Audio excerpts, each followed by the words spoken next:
I'm Taylor. I'm Kat. And welcome back to Square Mile of Murder for another Halloween bonus episode. You know the drill. It's Halloween. We're telling kind of weird, creepy, spooky stories. Some are crime related, some are maybe not. It's just, it's just what we're doing. So, it's my turn today. Yay. And I'm going to tell you the mysterious tale of the ghost ship Mary Celeste. So, let's go. Do you know about this one? I do. Okay. Not in great detail. Okay. Well, But that's yeah, good because I haven't written it in great detail. But yeah, I know a bit. Okay. So I hadn't really heard of this before. I'm like maybe I've heard the name in passing, but like so the Mary Celeste is a very sort of common reference, I think, of our parents' generation more than ours. For like any place that's kind of dead or empty, it's like the Mary Celeste. Ah, okay. That makes sense. Spoiler alert. Yeah. Okay. But that's sort of I know the basic story, but that's kind of why I know it is. Yeah. That it's always been sort of a reference, like say, of our parents' generation. Yeah. No, that's interesting. That makes a lot of sense. And if you don't know the story, that'll make more sense at the end. Here goes. Here we go. Right. So on December 5th, 1872, the British ship De Gratia was sailing through some rough weather in the Atlantic Ocean. You know, as happens there from time to time, or so I'm told. And when they reached the area around the Azores Islands, about 1,000 miles off the coast of Portugal, they caught sight of something strange. They saw a ship about 6 miles out making erratic, unsteady movements, which, as far as boats go, not really the kind of movements you want to be making. I mean, unless you're on a jet ski. Yeah, that's more unsteady, I suppose, but Then I'm down for, erratic, unsteady, unsafe. But not like 1,000 miles out into the Atlantic. Not 1,000 miles out anywhere. So the De Gratia's Captain Morehouse was his name, suspected that something was wrong based on the very strange way the ship was moving, which, fair enough, I'd say. As they sailed closer, Morehouse noticed that nobody was visible on the ship's deck, and he received no response to signals sent out to the other vessel. I want to know what signals they sent out in those days. I know. 1872? Like, yeah, I don't know. There had to be something, they just fire a cannon at him or something? Like, maybe some smoke signals? Yeah, but can you fire a cannon in a friendly way? Like, maybe, paint a little smiley face on it? It's like, this is our friend Cannonball, guys. It's coming. Maybe it's a paintball.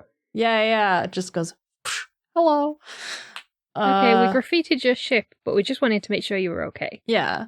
Or, you just get, everyone in the crew on the deck, and you all, yell in unison together across the water, like, hey, guys, are you okay? And then see if they respond. I don't know. What did they do on Pirates of the Caribbean? Wait, they shoot cannons at each other, never mind. Yeah, see, there you go. Yeah, so whatever signals they sent, nobody responded.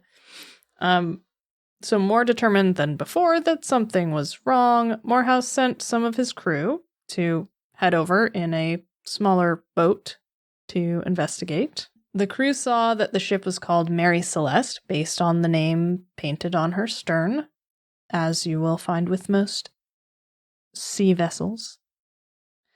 And freshwater vessels, I suppose. And even some people. Oh, yeah, that's true. Well done. I mean, there aren't many people have their own name tattooed above their ass crack, but they do exist. Just in case you forget. I am always amused when I see people who have their own name tattooed on them. Like, why? Why? Like that was a drunken mistake somewhere along the line in their life. Like, I get tattooing loved ones' names, mum, dad, your traditional sailor tattoos, but why do people get their own fucking name tattooed on themselves? Like, look, it's a choice, you know? It's not. It's stupid. I didn't say it was a smart choice. I didn't say it was a dumb choice. It's a choice that people have made. And we're not silently judging you at all. No, we're very verbally judging Yeah, you. exactly. It's out loud. But also, we have questions, is basically the upshot of this whole conversation. It was called Mary Celeste. That was her tattoo. And Tramp stamp. Yes, that was her tramp stamp. I almost said it, then I didn't, so that's good that you did. So when they climbed aboard, they found the ship completely deserted, which is not really what you want for a vessel on the ocean, I'd reckon. And the sails were partially up, but much of their rigging was damaged and loose ropes hung everywhere. By the way, y'all, I don't know nothing about no boats, so like I'm gonna say a lot of boat words, and I don't really know what a lot of them mean. So it's all right. I know what you mean. I know about small watercraft. I can tell you about a kayak, a canoe, I don't know, maybe like a paddle board, and like up to like a small inboard or outboard motor. You get to sailboats and I'm way over my head. So just saying words here. Okay. Don't know much about big ships, but loose ropes and broken sails seems like it's probably bad. Yeah, it doesn't sound right. No, certainly doesn't sound right, especially if they're like, wow, this is weird. So I trust their judgment. Especially if there's been if it was stormy weather as well. Yeah, you'd put the sails down, right? Yeah, or you just have like a small sail so that you go in the general direction you want to go in. Hopefully, help guide where the ship's going. Yeah, that would make sense. But generally, no. Generally, you'd take your sails down. Yeah. So there you go. Now, the Mary Celeste's main hatch was locked, but 2 other hatches were open. Apparently, from what I could gather, the front and the back one, basically. And the ship's only lifeboat was missing, which is suspicious. Also, there was 3.5 feet of water in the ship's hold, which, according to Wikipedia, is, and I quote, a significant but not alarming amount of water for a ship of this size. To which I would like to say, I want my big boat to have no significant amounts of water in its hold, please. All boats get water in the hold. Modern boats have what's called a bilge pump. Yes, yeah. So once there's enough water to trigger the pump, it will just pump the water out automatically. But they're all going to get some kind of water in, especially if you're out at like high sea. But like 3.5 feet is like most of me. Yes. And I didn't think I'd ever have to say this sentence. You are a lot smaller than the Mary Celeste. I mean, yes. But like, just seems bad, is what I'm saying. But I just like the concept of like, it can be both a significant amount, but not an alarming amount, because they're... Yeah, it's a lot, but it's not at a point where you would abandon ship. Yeah, okay, fair. Which it's not alarming enough that you would take your lifeboat and leave. And abandon. Which will become important in a minute. And yes, and apparently there was a broken pump in the hold. So it seemed like someone had tried to pump the bilge or whatever. The words that you just said. So the De Gratia crew found the Mary Celeste's daily log in the mate's cabin, and the final entry was dated 8 a.m. on November 25th, which was 9 days before they found the ship. And the log placed Mary Celeste just off Santa Maria Island in the Azores, nearly 400 nautical miles away from where it was when it was discovered. I don't know if that's a lot of distance to travel in 9 days, if like they were intending to. I have no idea. But I'm just amused because you call it Azores, I always called it the Azores. I have no idea how to pronounce that. I don't know which is right. One is the British way, one is the American. Yeah. There's probably an actual correct Portuguese way to say it. There's probably, yes, a more correct way to say that. So yeah, so like potentially they drifted, or the boat, I guess, could have drifted some of, if not all of, those 400 miles. Yeah, and I mean, I have no idea if that's a long distance or a short or distance or if it's average. Yeah. But if you've got no one really properly crewing the boat, it's just going to go where the sea and the storm takes it. Yeah. And also, like, I guess potentially it could kind of go back and forth if no one's steering. Like, it could kind of go all around. So that's interesting, too. Yeah. So I don't know how far away from land. How far away from land do you have to be before you stop feeling the effects of the tide? I have no idea. Like, a genuine question. Like, obviously, if you're just bobbing about sort of inshore, you're going to come and go with the tide. At what point do you stop coming and going with the tide? It must not be that far out. Like, no, I wouldn't think so, but probably less than like less than 400 miles. I'd imagine. Oh God. Yeah. So and like also the fact that the log hadn't been updated for 9 days seems weird, all things considered. So the crew noticed that the inside of the ship's cabins were wet and that water had come into the cabins through doors and skylights. But overall, they were in like decent, I think the term used a lot is reasonable condition.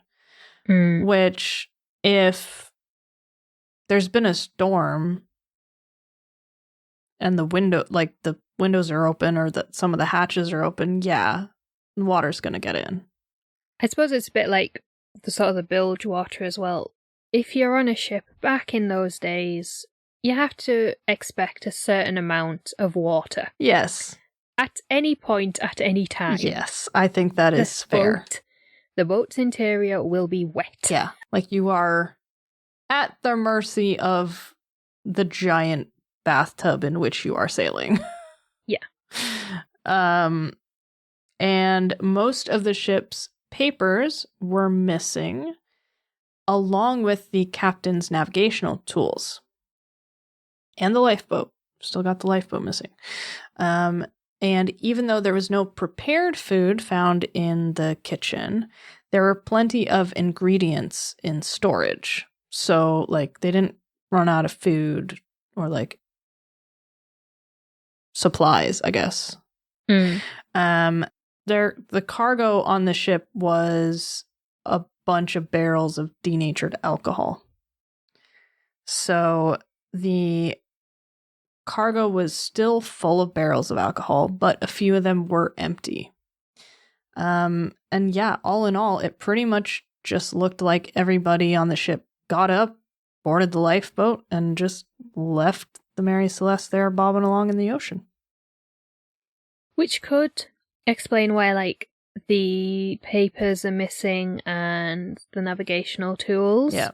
If you've all abandoned ship, you're going to need something to find land. Yeah, exactly. But why would you not take the ship's logs with you? Yeah. Or is that, or maybe it was left there so that, like, someone could see. Yeah. But then why not write, like, had to go, guys, take care of our boat, like... Yeah, true. Like, in the 5 minutes where you're gathering all your crap together? I don't know. Like, it's so weird. Yeah. Why? Yeah. So, what the hell happened on the Mary Celeste? And where did her crew go? Spoiler alert, I don't know.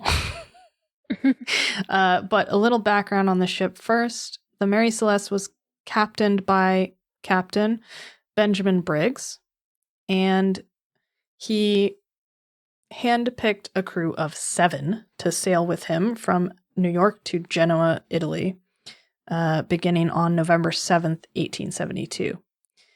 And, like, this isn't a super small ship, so 7 seems like not that many, but I guess if they were efficient. Yeah, and his family were on board as well, weren't they? So he brought along his wife and his daughter as well. So I guess maybe... That's still not many. That's still only 10 people. Yeah, it's not a lot of people. But like you say, it's not a small boat. It's also not a massive boat. Like when we think of like ocean liners. No, it's not like that. Yeah.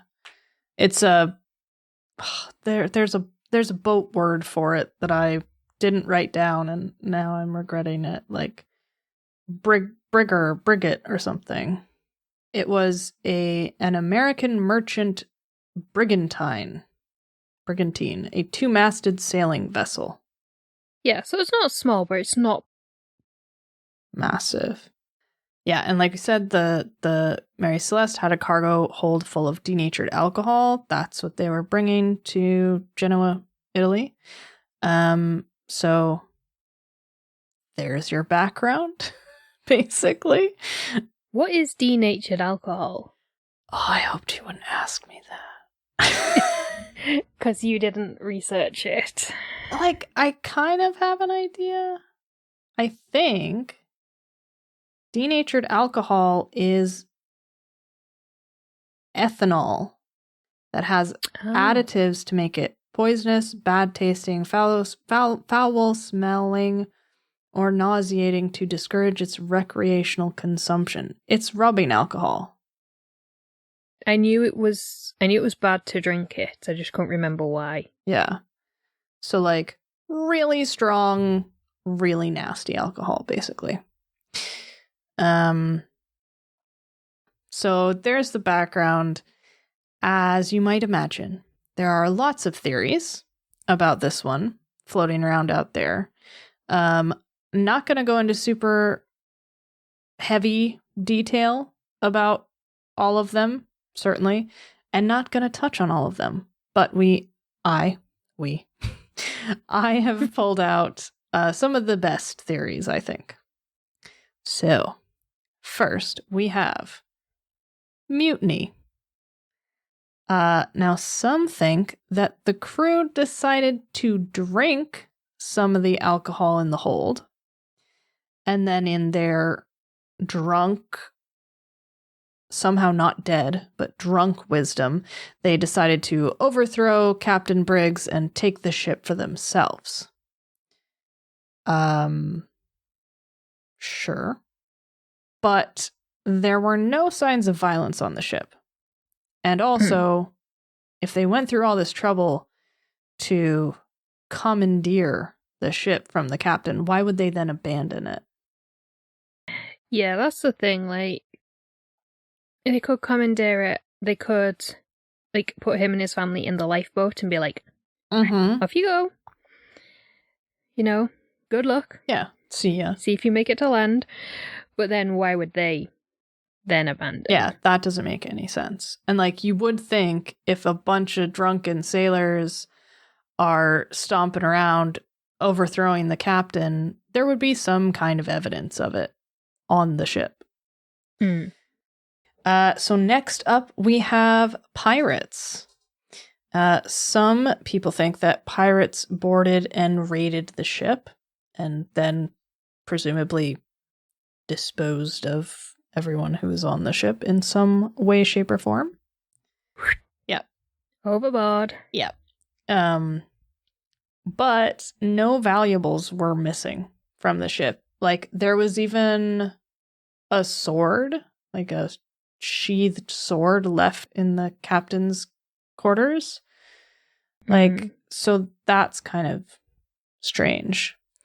And this theory, or kind of theories related to pirates or some sort of like outsider coming onto the ship and taking over, were popularized by a story written by a very young Arthur Conan Doyle, who at the time was a ship's surgeon assistant or something.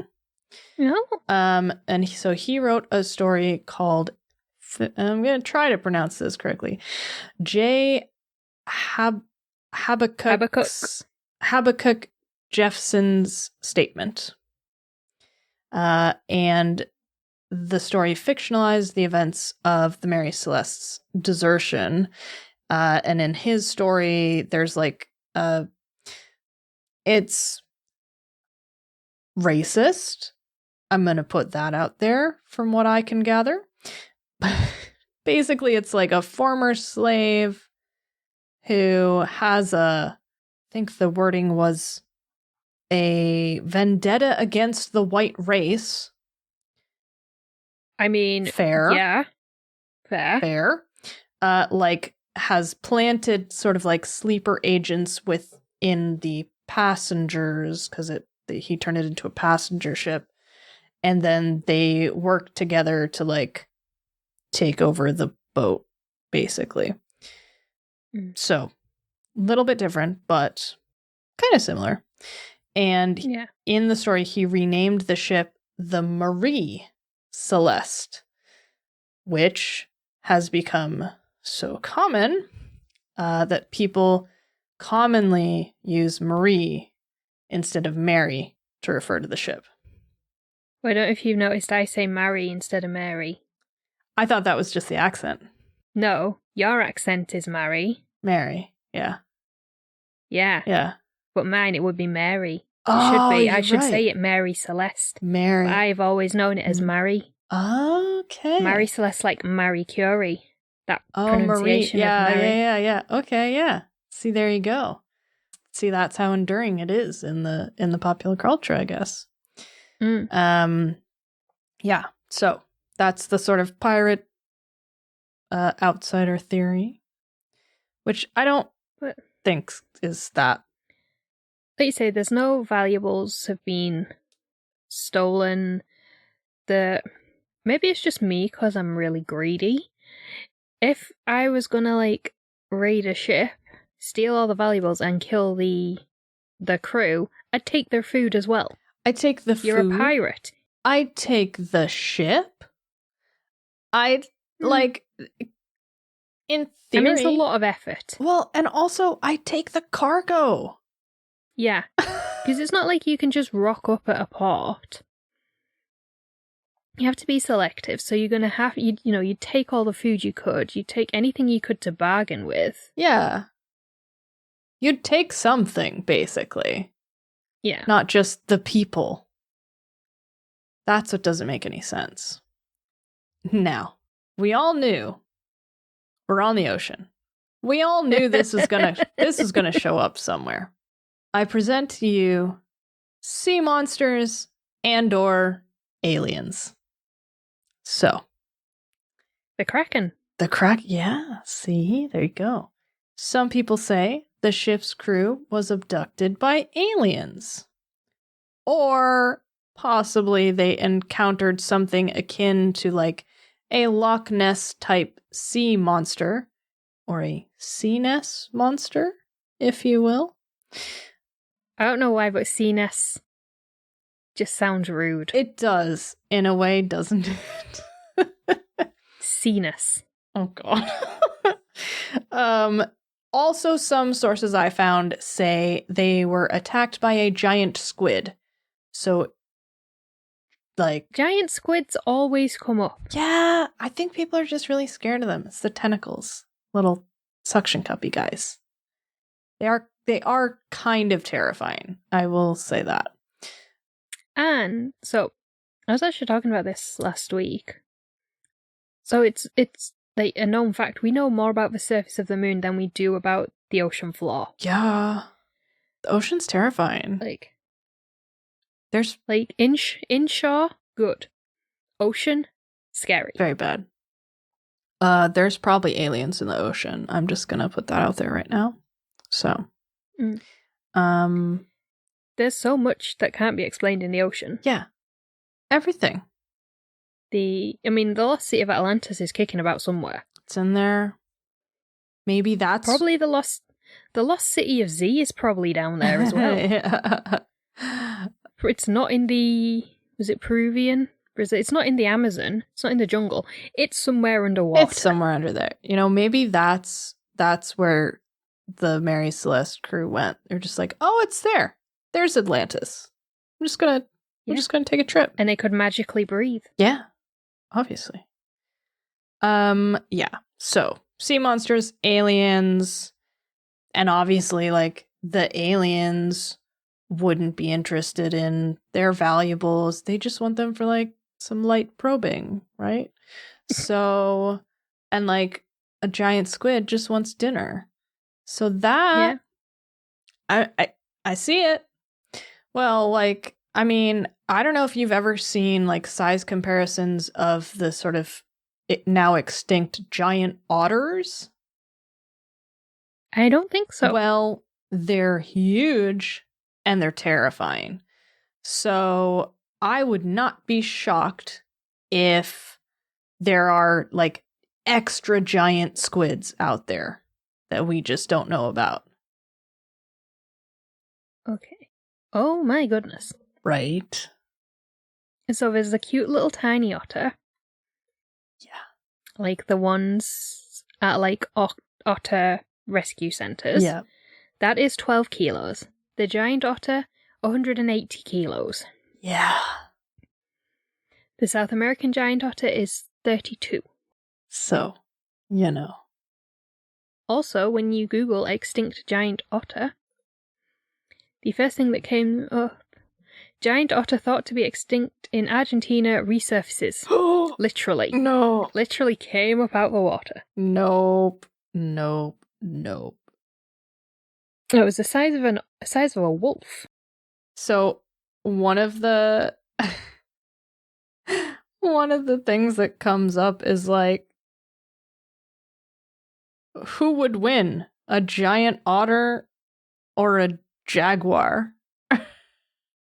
I think the otter at this point, yeah. That's a lot of weight behind them. So what I'm saying is, if that thing can exist, yeah, like jumbo squids. Oh yeah, definitely. There's got to be some, like, massive, like, predators in the sea that we've never found. Yeah. Which, yeah. So I'm not going in the ocean ever again. Thank you very much. Yeah. So now, obviously, if y'all know me, and if you're here, you know me well enough by now. Sea monsters and aliens is clearly my favorite theory. But yeah, I think it's a sea monster of some description. Yeah, definitely. I don't think the Kraken is real. No. There is some kind of giant sea squid somewhere. Oh, for sure. Like, it's just biding his time. Waiting. Also, giant octopus, because octopi are the serial killers of the Sea World. Ah, so there you go. So, a few years ago at a Sea Life Centre aquarium somewhere in the UK, they noticed their crabs were disappearing and dying. Uh-huh. Like, some were dying, some were disappearing, some they were, like, finding them, like, the shells were cracked and there was bits, like, pincers ripped off, like, proper, like, bludgeoned of it, just, like, the shells have been smacked and cracked. Oh, like, seriously, someone had gone at them. Yeah. And they couldn't figure out what was happening. But it kept happening, so they set up webcams overnight. And it was the octopi were going from their tanks, because octopi can survive out of water for a short period of time. Yeah. And they just can squeeze through like the Oh, tiniest they can gaps. squeeze through anything. It's terrifying. Their tanks didn't have lids on. Like, in a lot of aquariums, they don't have lids because, they can't jump out. Yeah. But they can climb out. Sucker their way out. Yeah, so the octopi were basically just roaming the aquarium at night. Fucking They were feasting on what they wanted to feast on, but they were just murdering these crabs, but they weren't eating them. They were just killing them for sport. Oh my god. And octopi are They're highly very intelligent. Smart. Yeah. And that because of that, they get bored really easily. So you have to do shit tons of enrichment in aquariums, or they will go and murder other fish because they're bored. Fucking hell, they are like the Patrick Batemans of the ocean. Okay, here's what I'm going to do. So, the gremlin has a degree in marine biology. So I'm going to go away after we record this, and I'm going to ask her about the jumbo squid and see what she says. Because, I bet you they're out there. Yeah, I think it was a giant octopus, personally. Yeah. Rather than a squid. One extra leg, more carnage. Mm. So I'm with you there. I see it. Mm. So obviously this is our most popular theory. But just to throw a little octopus wrench, monkey wrench in the works, why would the aliens and sea monsters force the crew onto a lifeboat just to then abduct and or destroy or eat them? There are questions, but obviously that's probably what happened. Just like sea monsters. He's a giant octopus. Yeah. Now, we have to talk about some of the other theories just for fairness. Fine. Yeah. So next we come to natural disaster. Now, some might say this theory might sound more plausible. Pshaw, I say to you, sir or madam. So some people think that the crew encountered a water spout that forced them off the ship, which might sound like sort of a small, cute, casual thing, but apparently water spouts are basically sea tornadoes, which does sound terrifying. And the water spout could have caused some damage to the ship, which then maybe caused the captain to order everyone to leave. However, the ship was still seaworthy, and Captain Briggs was experienced, so he should have known that. And it was so seaworthy, in fact, that Captain Morehouse split his crew in half, and half sailed the Mary Celeste to Gibraltar with the De Gratia so he could claim the salvage rights on the Mary Celeste's cargo. So it made it to Gibraltar just fine. Also, right, okay, so we've got a sea tornado. Mm. Why would you go from a sturdy boat? Yeah, from a boat the size of the Mary Celeste to a lifeboat. That is a good question. Doesn't make a whole lot of sense. Yeah, like a lifeboat isn't gonna.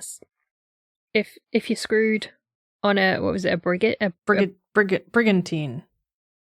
If you're on a brigantine size boat, and if that's if you're worried on that, you're not going to get into a lifeboat. That's true. Yeah, really, the only reason you should be getting into the lifeboat is if the big ship isn't seaworthy anymore. So questions there. Now the final one we're gonna cover is a really popular theory more recently. Some scientists have been talking about this one. Alcohol explosion. Mm-hmm. So, which is not just like the name of the bar down the street. what we're talking about here. The college bar. So the ship, as we said, was carrying a cargo of denatured alcohol. So like pure rubbing alcohol, more or less, which, if you might imagine, can easily explode if exposed to a flame, even a small one. I'm going to say even heat, I think. Yeah, any kind of like that state. catalyst, just like, yeah, flint, a spark, anything. And once it does explode, it doesn't leave much evidence behind, which I think is because it's like such a pure alcohol. Yeah. Now, some believe that the fumes from the alcohol, or perhaps a series of small explosions, forced the crew to abandon the ship in an attempt to like wait out the explosions or really bad fumes on the lifeboat. And the theory goes that like they tethered the lifeboat to the ship and were just kind of like being dragged along, watching as there were like little tiny explosions, I guess. And then once they deemed it safe, they would eventually get back on the ship. And then the theory goes that somewhere along the way, the lifeboat became untethered and was then lost in the rough seas, along with its passengers. So, I mean, if you're going to be logical about this. But, so the hatches were, two of the hatches were open and one was shut. Yeah. So so some people think this theory makes sense because they say an explosion would have blown open the ship's hatch. But two of them were open, but the main one, which I assume it would be like the one leading to the hold or like more likely, I don't know. That one was like shut and like secured, locked, something like that. So, but there's no damage to the ship itself, really, is there? Other than like the rigging. Yeah. And the sails. It's like, so unless they were expecting that the whole lot was going to go up. Yes. In which case, if the whole lot was going to go up, you wouldn't want to be tethered to it. No, you wouldn't. You would think that. So, if it was just a few barrels that aren't doing any damage, then why? You wouldn't abandon ship. And if you thought it was the whole fucking lot was going to go, you'd abandon ship and you'd be rowing in the other direction as fast as you could. Yeah. So I guess, I mean, like, and that could be what happened, and then just the lifeboat hit rough water and... Yeah, and it didn't explode as they expected it to. But... Yeah. Now, some people also say that the empty barrels that were found in the hold point to possible leaks in the barrels that could have released either like fumes or alcohol into the ship, which then would make it like a better environment for explosions or fires or something. See, I've heard that theory, but rather than it causing an explosion, is that the fumes would have, caused some sort of like drunken state. Yeah. Or intoxicated state. I've not heard the explosion theory. Yeah, I think it's newer. Like, it seemed to be a lot of stuff in the last few years about it. So, but yeah, I've also seen, I forgot to put it in here, but I have seen that theory of like the alcohol kind of made everyone on board delirious into making this decision to just leave. Yeah. So I can see that too. Yeah. But we know it's a giant octopus. We know what happened. Like, we'll probably never know what happened to the Mary Celeste or her doomed crew, but I do think we can all agree that it was definitely the jumbo octopus and the aliens working together to steal some alcohol from the ship's hold to throw the most banging rager ever held under the sea.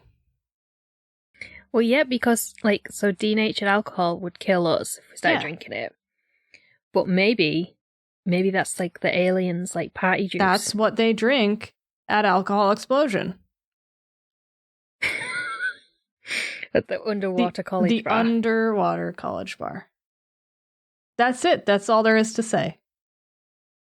You know how a few weeks ago you wanted to remake the film about the Flannan Isles with the Blue Men of the Minch? The Blue Men of the Minch with blue men. Is this going to be the follow-up? Fuck yeah. Alcohol Explosion. Yes. Look, I think I have found my calling. Satirical sea thrillers. Yeah, now we just need to write them, fund them, and get them made. I'd like the lowest possible production value that you have. Third grader with a camcorder level. That's what I want. So basically we're going out into the ocean. No, into someone's pool. With an iPhone on a selfie stick. That's the level we're going for. Not even that. Find me your shittiest point-and-shoot camera in a waterproof housing. That's what I want. And if you'd like to become a patron and fund these fantastic pieces of art that we're going to make, you could get yourself listed as a producer in the credits. It's gonna just help us make it happen, guys, is what I'm saying. You want to see the giant octopus made out of construction paper hang out with the aliens at Alcohol Explosion. Oh dear. Please let us know what you think caused the Mary Celeste to be abandoned because Taylor has lost her mind and can't do her closer today. Yep. And we will be back tomorrow. Yes. Yeah. With another story. I can't remember what's happening tomorrow. The one we just recorded before this. Yes. Oh, yeah, my story. Yeah, tomorrow I'm going to tell you all a lovely, spooky campfire story. Yeah. That's not really spooky. But yeah, we both really like it. So it was a good one. Not as fanciful in the theories as this one, but some fun was had. No, it doesn't involve aliens. No. Doesn't mind giant octopus, but But it's a good one. So do come back for that. And we'll, as they say, we'll be here all week. Literally. We will be here all week. So keep checking back. If you're not subscribed, this is maybe a good time to do it. So you get pinged every fucking morning. Just hey, it's us again. Your neighborhood crazies. What is up, my dudes? Yeah, and so we will see you tomorrow morning. Yeah, thanks, guys. Bright and early. Aren't you glad? See you then. Goodbye. Bye.